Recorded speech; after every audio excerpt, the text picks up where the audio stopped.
Good afternoon mga kasari, good afternoon mga guys.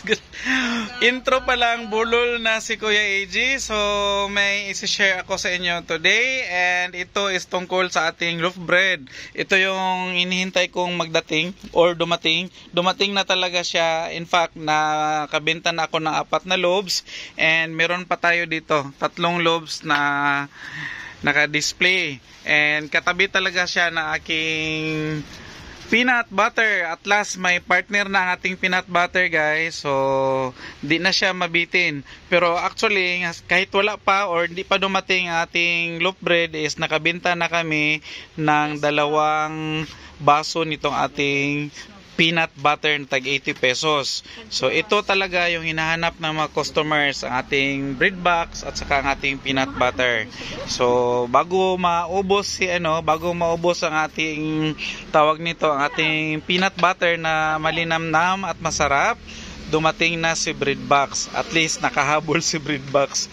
Mga dalawang din kasi guys, mga dalawang balikan ni bread box na absent siya. So at least dumating siya kanina, and kahit na bagong dating lang siya, is nakabenta na agad ako ng 3 loaves, 3-4 ang nabenta.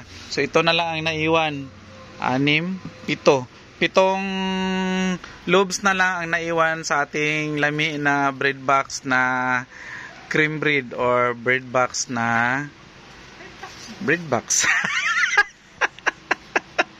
Maghanap pa si Kuya AG ng ibang pangalan ni bread box. And so far, ang naiwan sa ating masarap na peanut butter is nasa na lang, 6, 7, 10 man ito, Mino. So 3 ang nabenta ng ating malinamnam at masarap na bago ito, guys, bagong luto. Hindi kami namimili ng mga peanut butter na nasa groceryhan, kasi ilang tao na ang niyan nakahawak, and matagal na yan naluto. At least yung bilihan namin ng peanut butter is bagong luto talaga. So nung binili namin siya is mainit-init pa. So yun lang ang share ni Kuya AJ sa inyo this afternoon. And today pala is Wednesday, mami, na Wednesday, August 27, and pahapon na po, malapit nang mag 4 o'clock, and maya konti, hopefully mabisi na naman tayo hanggang mga alas 7, alas 8, at saka sana iswag uulan, kasi pag umulan ng maaga, alam nyo na kung ano ang mangyayari pag umulan. Lahat ng mga kasari, mga tindero, alam nila na pag umulan ng maaga is maaga ding mamingaw ang atong mga tindahan. So at least kung hindi siya uulan hanggang sa mag-close tayo, is makaipon-ipon pa or makarami-rami pa tayong benta sa buong araw. So yun ang tanging hiling natin.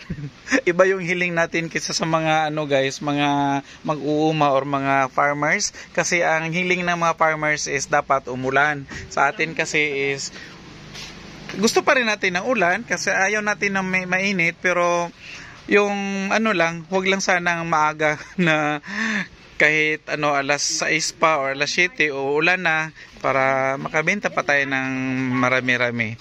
So ganun lang, balance lang ang hiling natin.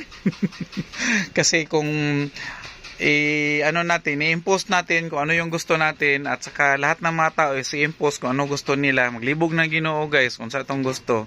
Kay gusto nato dili mo ulan, ang mga tawag ang mga farmers gusto mo ulan. So ang Ginoo maglibog unsay gusto, unsay i-implement pod.